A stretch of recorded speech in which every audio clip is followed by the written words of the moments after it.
Baik, bismillahirrahmanirrahim. Assalamualaikum warahmatullahi wabarakatuh.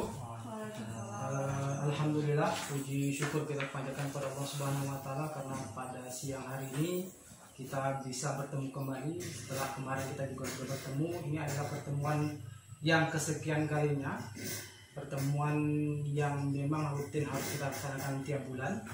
Jadi untuk pertemuan kali ini kita masih akan membahas terkait dengan modul pengasuhan dan pendidikan anak. Ya, ini dalam sesi memahami cara anak usia dini belajar gitu. Jadi ini adalah pengalaman kita juga nanti. Kemudian ini adalah sesuatu yang sangat penting bagi kita ketika nanti kita akan mengurusi anak ataupun ketika nanti anak kita sudah memasuki usia dini gitu. Jadi untuk hari ini yang akan kita bahas yaitu terkait dengan cara meningkatkan kemampuan bahasa anak. Jadi ini adalah materi kita pada sore yang berbahagia ini. Kalau Bapak Ibu ketahui bersama, jadi memang anak itu dari mulai lahir, kemudian balita, kemudian sekolah, kemudian dewasa, ini adalah masa-masa mereka untuk bertumbuh kembang gitu. Jadi kita pun sampai saat ini berada di fase ini saat ini, dimulai dari kelahiran kita dulu, kemudian kita merangkak dan lain sebagainya dan terusnya. Ini adalah fase kita juga yang sudah kita lewati. Jadi salah satu hal yang paling menjadi perhatian adalah ketika anak usia dini ini dalam proses perkembangannya adalah bahasa, Pak Bu. Jadi proses bahasa ini adalah sangat penting.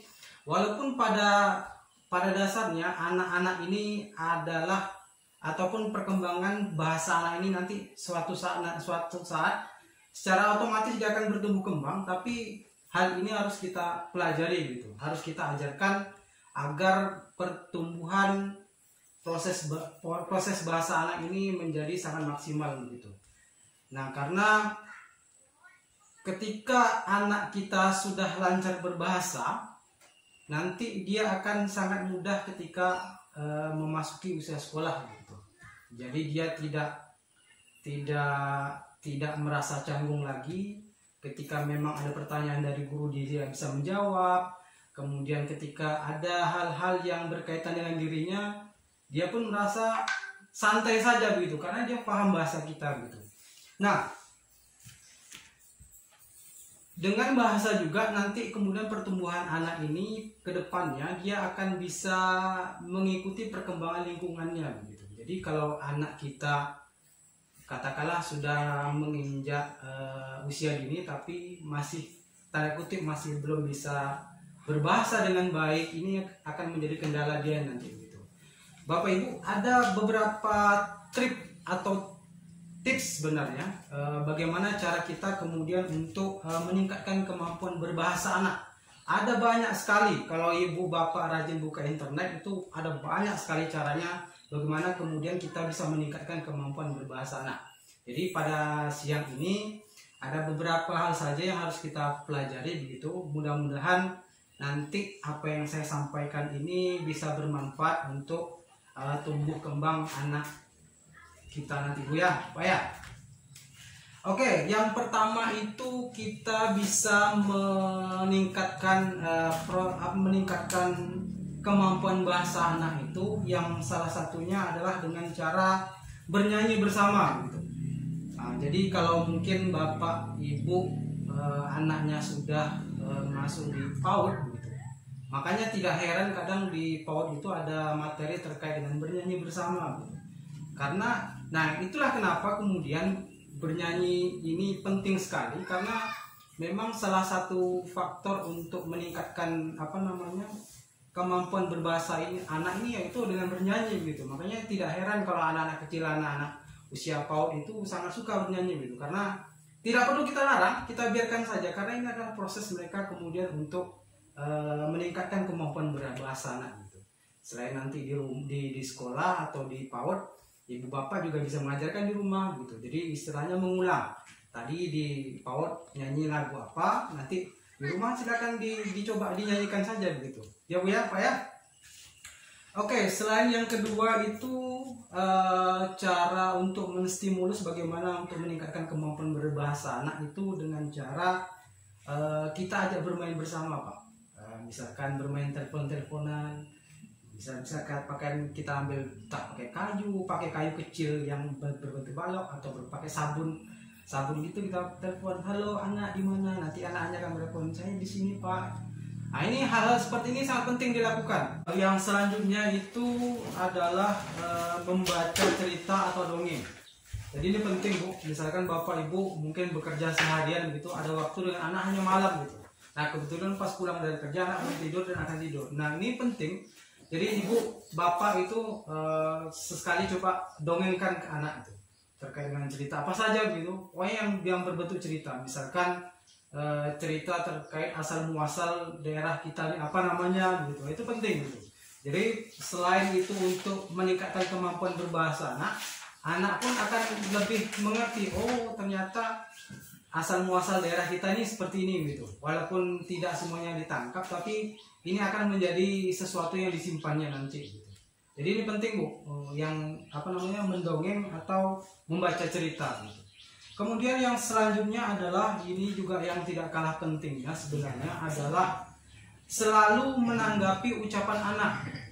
Jadi dalam rangka meningkatkan kemampuan berbahasa anak, menanggapi ucapan anak ini adalah sesuatu yang sangat penting. Jadi misalkan anak kita berbicara, mengajak kita berbicara, ya semaksimal mungkin kita tanggapi.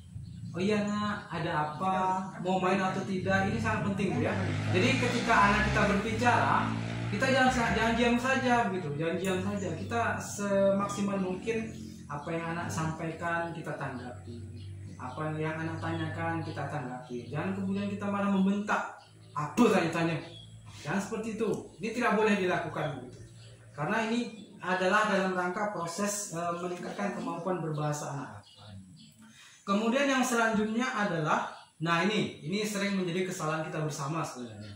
Sampai hari ini pun saya pribadi masih sering sekali mendengar hal seperti ini gitu. Yaitu kita sering berbicara dengan bayi tapi dengan menggunakan bahasa bayi gitu. Misalkan anaknya ngoceh yang masih belum tembus, asya bala bajawa. Kemudian kita datang tiba-tiba itu tidak boleh sebenarnya. Jadi ini karena ini adalah dalam rangka meningkatkan kemampuan berbahasa anak, makanya ketika anak kita pun ketika menyampaikan itu belum tembus, semaksimal mungkin kita sampaikan dengan bahasa Indonesia yang jelas dan benar. Jadi ini yang akan ditangkap anak kemudian. Oh ternyata seperti ini bahasanya. Nah ini akan disimpan di memori. Nah, jadi nanti untuk berbicara selanjutnya dia sudah ada kenangan memori terkait dengan pembicaranya dengan orang tuanya gitu. Terus ada pertanyaan, Pak, kalau kami menggunakan pola pengasuhan yaitu menggunakan bahasa Jawa atau bahasa daerah seperti apa, Pak? Sebenarnya ini juga sangat penting karena penggunaan bahasa daerah ini dengan secara tidak langsung kita menjaga kelestarian budaya daerah. Jadi ini hal-hal seperti ini sangat penting dilakukan agar kemudian anak-anak kita ini juga bisa berbicara dengan bahasa daerah dengan baik dan benar gitu. Jadi tapi yang menjadi PR kita adalah sebenarnya bukan bahasa Jawa atau bahasa daerahnya, Pak. Ya. Jadi yang menjadi PR kita bersama adalah sebenarnya bahasa Indonesia yang baik dan benar. Karena kalau misalkan Bapak Ibu ini tinggal di lingkungan Jawa, kemudian anak kita tumbuh kembang di lingkungan Jawa, secara otomatis nanti pola pikir anak pun akan mengikuti lingkungan sekitar gitu. Jadi bahasa-bahasa daerah itu akan sangat mudah sekali ya serap gitu. Karena memang dia tinggal di lingkungan Jawa gitu. Nah, tapi untuk mengajarkan anak kita berbahasa Indonesia yang baik, yang benar, ini menjadi PR kita bersama gitu. Jadi ini yang sebenarnya juga harus kita tanggapi yang dalam proses untuk meningkatkan kemampuan berbahasa anak. Nah itu untuk materi hari ini mungkin cukup segitu dulu. Ini adalah proses kita dalam bagaimana kemudian pengasuhan dan pendidikan anak dalam rangka meningkatkan kemampuan berbahasa anak. Ada beberapa poin tadi Pak ya. Pertama, untuk meningkatkan kemampuan berbahasa anak itu bisa dengan bernyanyi bersama, kemudian bermain telepon-teleponan, kemudian membaca cerita atau dongeng, kemudian selalu tanggapi ucapan anak, dan yang terakhir itu adalah hentikan berbicara dengan bahasa basi. Jadi ini semoga menjadi pelajaran kita bersama, menjadi PR kita juga ke depan dalam rangka meningkatkan kemampuan berbahasa anak. Mungkin yang selama ini banyak kesalahan-kesalahan, ini dengan adanya materi ini mungkin kita bisa kemudian meningkatkan kemampuan berbahasa anak, Pak ya. Bisa dipahami ini semua, Bu, Pak? Mungkin ini saja materi kita pada hari ini. Mudah-mudahan memberikan manfaat baik untuk saat ini maupun yang akan datang begitu. Terima kasih atas waktu yang sudah diberikan. Semoga kita semua diberikan kesehatan dan kekuatan sehingga di waktu yang akan datang kita bisa bertemu kembali. Amin. Akhir kalam, wassalamualaikum warahmatullahi wabarakatuh.